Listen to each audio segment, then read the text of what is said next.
Greetings, friends of liberty. As you may have heard, one of the causes, both past and present, of the violent disturbances amongst our French friends in Calais and beyond was their unjust system of taxation, which hardly ever taxed the church and aristocrats.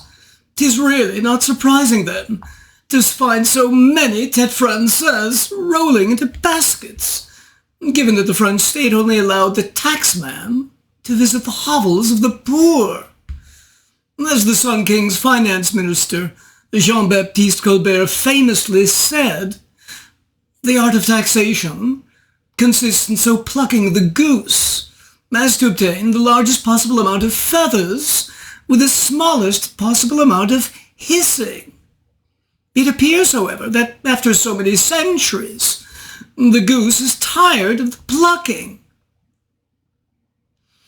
Oddly, we can find quite the opposite attitude about taxation expressed by a head of state in your 20th century. This man said collecting more taxes than is absolutely necessary is a legalized robbery. Which head of state said that? An American president. Which one? Well, we know that it couldn't have been a Democrat, but which Republican? Well, it couldn't have been one in the last 35 years, so it has to be an older Republican president. No, not Ronald Reagan. You have to go all the way back to Calvin Coolidge, who uttered that phrase almost a century ago. Ronald Reagan did, however, say, the problem is not that the people are taxed too little, the problem is that the government spends too much. In Kristin Tate's How Do I Tax Thee, a field guide to the Great American Ripoff, we find a classical liberal with the exact same attitude to taxes as the famously taciturn Silent Cal, but who's much, much more vocal. Just check out the nonstop torrent of words found on any of her online interviews. Here in this book, just as she did in her superlative The Liberal Invasion of Red State America, she begins by describing her initial experience as a young woman in Moscow on the Hudson, also known as the Rotten Apple. As she says, all I knew was that I was finally a working girl in New York and ready to take on the world. That is, until a ghoulish creep began lurking behind every corner I turned with his hand out. That ghoulish creep was the tax monster. He made his first appearance as she descended the stairs to the New York City subway, whose Metro Transit Authority, the MTA, loses more than $6 billion per year. As she explains, hiking the fares for no reason on subways and buses is standard operating procedure for politicians because most of the riders are completely unaware of where those monies go. And where do they go? To improve the crumbling bridges, buy new subway cars, and upgrade its grid? Do you take me for a 2-year-old? The system is run for public sector unions, just like the public K-12 schools in America are, to milk it for as much personal profit as possible. As Tate says, some MTA workers earn better salaries than CEOs of private companies. More than 8,000 of them earn over $100,000 per year. More than 50 earn over $200,000. And for what? Those trains are highly automated today. They nearly drive themselves. Those transit workers sure agree with one of the most famous marketing phrases of the 20th century, I love New York. In addition, not only do riders have to pay more to feed this union cash cow, but state officials also increased taxi fare rates and added a surcharge to the electricity bill and gave those monies to the MTA. Heck, why'd you steal from subway riders? And once they realized that, they included a 5% car rental tax, a business payroll tax that charges employees 34 cents for every $100 of payroll, a $16 hike to renew driver's licenses, and a $50 hike to renew regular car registrations. All unnecessary. All going back to the MTA. But the result, nonetheless, in New York City, she concludes, is one of the worst run, most expensive, least productive transit systems in the world. Excuse me. Next, food taxes. As Bill Murray said, I just taught my kids about taxes by eating 38% of their ice cream. Here too, as with transportation, the method of politicians is to hide the taxes, making the goose unaware of being plucked. That way you eliminate the hissing. A typical food tax that you'll see on an American restaurant bill is the meal tax, even if the food is ordered to go. Does it serve a useful purpose? As perhaps in funding cleanliness inspections of restaurants? No, of course not. The monies are usually just thrown into the general tax slush fund. Other extraneous food taxes include, in some states, like Alabama, grocery taxes, in Maine, blueberry and clam taxes, in Florida, a fast food tax, and some states mandate GMO food labels, which, because these tend not to be uniform among states, add additional costs. Organic food, too, because it's more costly to produce overall, just like unreliable wind and solar power, has been subsidized by Democratic administrations. Number 3, the housing market.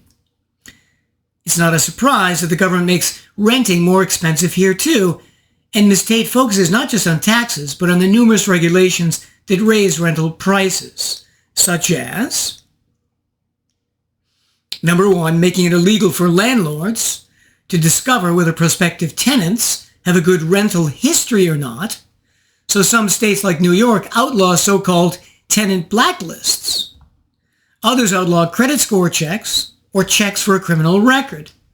The result is that since landlords can't distinguish between good and bad prospective tenants, the average rental price goes up for everyone. Number 2, what's called Section 8 subsidies to renters for housing, which the state stops paying if the person starts making more than the minimum wage, which obviously incentivizes renters to not earn more. In addition, some percentage of new apartments are often mandated to be Section 8, which again raises the rental price for everyone. Number 3, rent control. In New York City, rent-controlled apartments are half the normal price, meaning that the taxpayer subsidizes the rest. As she says, the newly arrived college grad who works 2 jobs is subsidizing the martini-sipping Upper West Sider who sanctimoniously lectures you about how you should be eating free-range chicken. And it's extremely difficult, by legal means, for a landlord to evict someone from a rent-controlled apartment. In addition, landlords often don't maintain these apartments adequately, since what's the point in losing more money on them? Let's only briefly touch on utilities and cable, since here the name of the game is the same, with Con Edison in New York tacking on nebulous charges like system benefit charges, or for municipalities to give an exclusive monopoly to a single trash hauler while demanding 10% extra of their gross revenues and not returning that to the taxpayers. Or for cable companies to addend an array of charges such as state and local sales tax, PEG fees, FCC regulatory fees, franchise fees, and 9/11 equalization fees. She breaks down how needless these fees are, with, for example, the constantly increasing FCC fee being a tax on paying customers to give other poorer customers lower rates. You didn't know that, did you? That's the FCC fee. Next up, sin taxes. The nanny state loves these, and they're relatively easy to levy, since citizens tend to feel guilty about doing bad things. Some of the most egregious examples of sin taxes are, number 1, in the People's Republic of Berkeley, they charge 1% extra for every ounce of sugary liquid, such as soda and iced tea. The money again going into the general city slush fund. How exactly does the city spend this money? According to Berkeley's 2016 budget, employee salaries and budgets make up 74% of the city's general fund. So this is exactly the same trick that we saw used with New York's MTA, Mass Transit Authority. Funnel it right to the city employees. Number 2, New York, of course, under famous nanny man Mayor Michael Bloomberg, was the biggest nanny of them all, with the revenue from his famous soda taxes also being thrown into the general fund, it being used for libraries, fixing potholes, and subsidized housing. Number 3, on average, sin taxes make up about 55% of the price of a cigarette pack. The highest in the nation cigarette tax in New York has failed to drive down smoking rates. Instead, the higher costs only unfairly punish the poor. Number 4, and sin taxes, of course, never work. In the case of cigarettes, users are simply substituting more potent tobacco products instead. The same, of course, has happened with marijuana over the last 50 years, with enormously potent strains being developed precisely because of the draconian punishments of the drug war.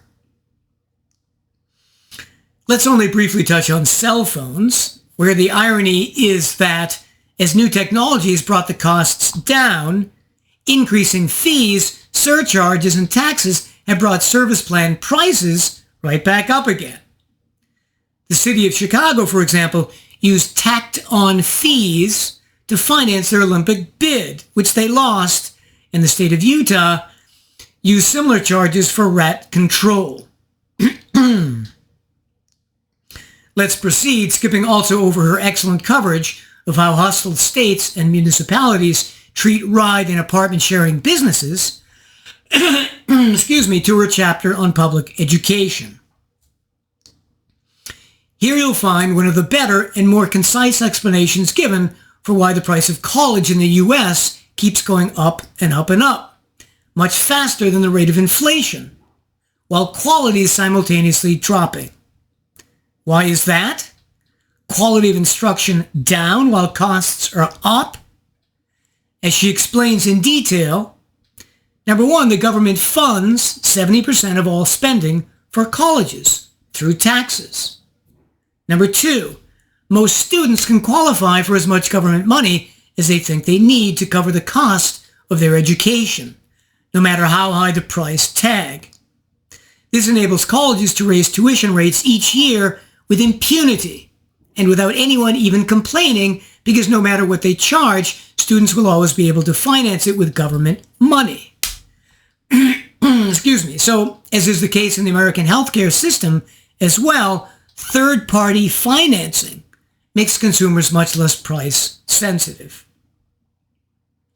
Number 3, once colleges understand that money is no longer an issue, they immediately pump money into advertising and marketing to attract as many students as possible. Number 4, as a result of all that accumulated debt, young graduates will become indentured slaves to their government for decades to come. Such a financial burden will hinder young people from pursuing their dreams, from buying their first house, their first car, and from saving for their retirement. Meanwhile, professors like Senator Elizabeth Warren will continue to make $400,000 per year for teaching one class at Harvard University. Number 5, in addition, students receive taxpayer-subsidized loans, regardless of credit history, with artificially set interest rates and with zero regard to the earnings potential of their secondary education. Which means that, since the government doesn't care in the slightest about student loan repayment, witness President Biden's recent attempts to cancel as much student debt as possible, the results are catastrophic for the country. Number 6, add to that the enormous costs of hiring Title IX bureaucrats that colleges use to enforce their gender quotas and to vigilantly search campuses for the slightest signs of sexual harassment, creating kangaroo courts to expel male students. As she says, Title IX administrators earn up to $150,000 each, and the average college diversity administrator rakes in over $175,000 annually. Some make well over $300,000. At the University of Berkeley alone, its Office of Inclusion and Equity employs 150 people and spends $18 million per year. Number 7, finally, she adds, part of the incredible cost of college is due to professor tenure, which essentially guarantees employment until retirement or death, regardless of performance or competency.